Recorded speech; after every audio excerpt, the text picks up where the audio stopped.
Тэгэхээр одоо мэдээллийн боловсролыг одоо ялцчихгүй тэргүүнд явах шаардлагатай болсон мэдээллийн 900-ны үед үнэхээр хэрэгтэй юм аа. Та бүхэн одоо тэгээд бидэнтэй нэгдэрэй л гэж өрөөрэй л да.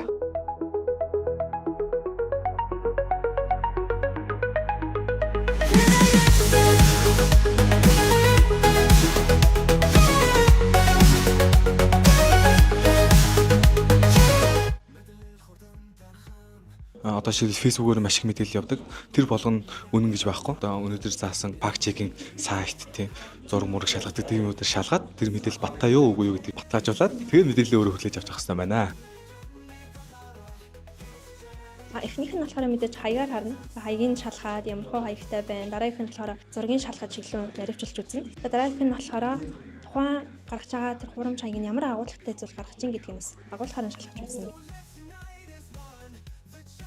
Монголчуудын ер нь бол мэдээллийн одоо боловсрол бол баг зэрэг бус орнуудыг бол таараа байдаг. Тэгэхээр одоо мэдээллийн боловсролыг одоо ялцчихгүй тэргүүнд явах шаардлагатай болсон мэдээллийн 900-ны үед үнэхээр хэрэгтэй юм аа. Гадуур байгаа худал хуурам мэдээлэлээ ингээд илүү ингээд шалгаад олон сургуулийн өөр оюутнууд бас 10 жилийн найз нөхөдөө ер нь ингээд түгээмээр санагцсан. Ер нь баримт шалгагч клубыг сонгож орох юм бол тэгээд communication, хүмүүстэй харилцах чадвар, өдөртөн манлайлах чадвар ер нь тэр зүйлүүд сайжиршуул гэж хэлээ да.